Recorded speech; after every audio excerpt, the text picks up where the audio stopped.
time to talk about the art of making decorative ceramics, and nobody better than that than Carol Glaske from the Ceramic Slipcasting Club. Thanks for joining us. Thank you. So when did you start with slipcasting? When did you start enjoying this kind of art form? I was taking people around to show us their wonderful stuff in Laguna Woods because we had just moved here, and we happened to go to Clubhouse 4, stopped in at the Slipcasting studio, met a neighbor who I didn't even know was, doing the stuff. She got me hooked, and that was 14 years ago, and I am so hooked. You've been there ever since. Yeah. Now, slipcasting is a different form of ceramics than something on a wheel that people form, the kind of the traditional thing we've all maybe seen before in movies or something like that. So tell us the difference between that and slipcasting, which is what you guys are doing. Slipcasting starts with liquid clay, and we pour it into a special type of plaster of Paris mold. And after a little while, it forms skin. We dump it out, and then we let it harden. It goes through some firing processes.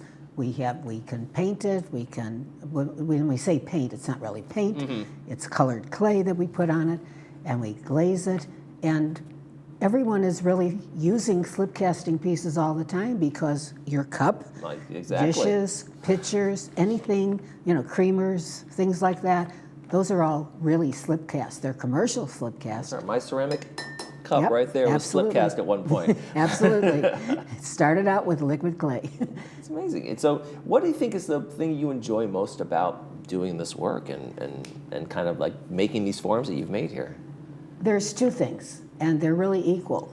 The creativity and the fact that I could do something that I really never thought I could, and even though it looks complicated when it's finished, the steps are really quite easy. And the other thing, and probably the even most important thing, is the camaraderie. Because everyone is so helpful and up, and it's like a Zen time. You can just go in there and put everything else of the worries aside. Right, it's that kind of community space where you're working on your art and other people are around, so you have this sense of community, but you're also involved in your own piece. If I was making my, decorating my cup or whatever I might be doing, I'm there in that moment of doing that. Absolutely, and it's really nice. And you also come away with some practical things. You can make bowls and dishes and plates. So it's not just art that you can enjoy on a wall or see, in a gallery. You can bring these things home, right? Many things are very usable, and some things we do just for decoration also. I tend to make things mainly for use, but also they're decorative.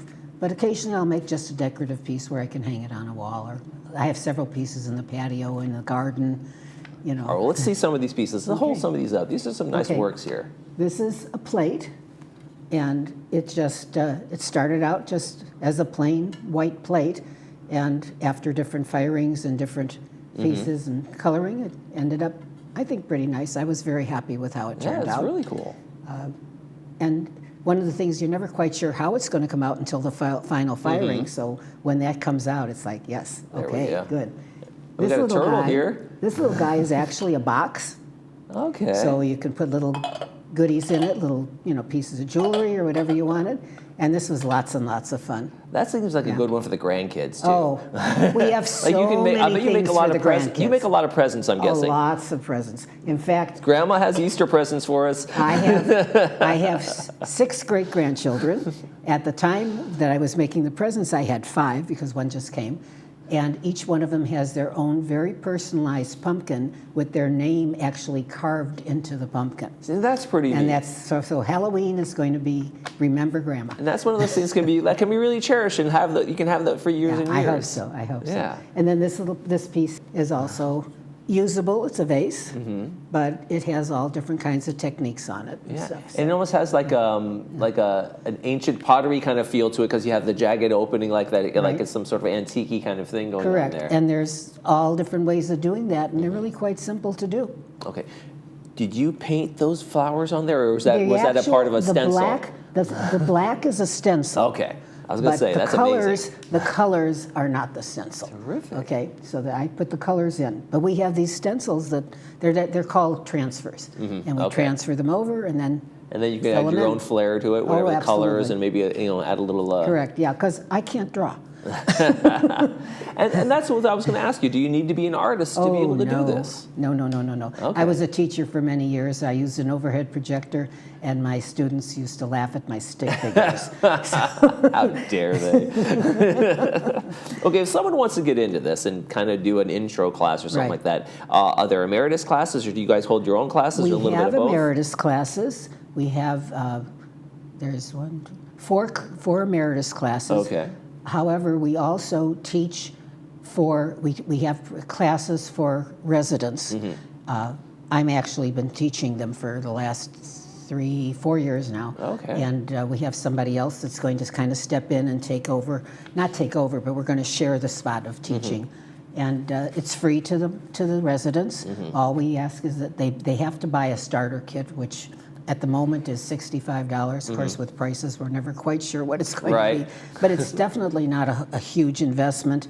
And we teach an 8-week course, and it's intensive. And by the time they're finished, hopefully they're loving it. And we've had some wonderful success. Well, that's terrific. And if someone decides, hey, I'm really enjoying the class, I think I might maybe become a club member. Is it free, or is there a fee? Because I imagine the clay. We charge a whole $15. A whole $15. God, Yes. I don't have that kind of money on me. I have to go to the bank. And with that, you get, of course, the perks. We have general meetings every other month, in which we usually have a lovely breakfast and lots of camaraderie, find out all the things that are new. And we also have demonstrations. We usually have one a month. Okay. And we have our experts come in and So demonstrate. we have some folks outside, Right. maybe? They do that. Yeah, we Okay. have outside folks. We have people who are really good at a particular type of technique, and other people want to learn it. In fact, we're having a demo this afternoon, so too late for this, but but next month we'll have one, Right. and the month after that. Right.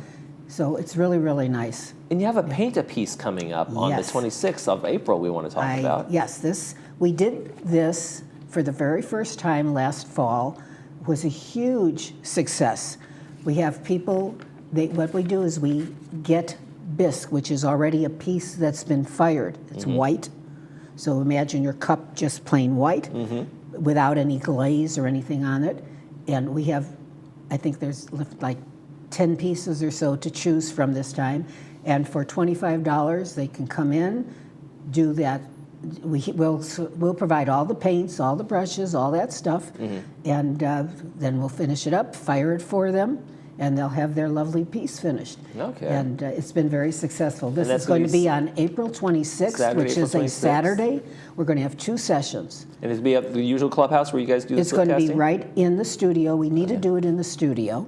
And so please, And what are these the are going to times? be around. There's 2 sessions. One is 10 to 12:30. The second session is 1:30 to 4. And that's more than enough time to have a great time in doing it. What would you say you're best at, and what you've discovered you're best at in doing this? Or what would you say is like, this is the part I really am discovered I'm good at in this little world? Because I imagine a lot of people, like, they discover their own little niches in that. I really enjoy this, or I really am good at this part. I'm surprised each time, truthfully, because I try new things. I'm not afraid to try new things. Okay. I've been taking emeritus classes for quite a while, and even though I know the steps and everything, I'm always learning something new, and we learn from each other. So I think that's the best part of it all, is just you're constantly learning something new. For anybody who's afraid to try new things, don't not be like you, should they come out and give it a shot? Oh, It's a absolutely. supportive community, It's right? a very supportive community, and like I say, especially with the resident classes, we have lots of help for you. First week, of course, is always kind of jittery because it's a new idea, and everybody, starts with a new thing. But by the time the 2nd, 3rd week, everybody is loving it, and by the 8th week, we have lots of new people coming in on a regular basis. There we at that go. point. All right, Karen Glaske from the Ceramic Slipcasting Club. Right. Thanks for joining us. Folks, go to their website, find out more information about their upcoming events, how you can become involved. Sounds like a fun time for everybody. Thanks for joining us. You're very welcome. Thank you. You're watching This Day. We'll be right back.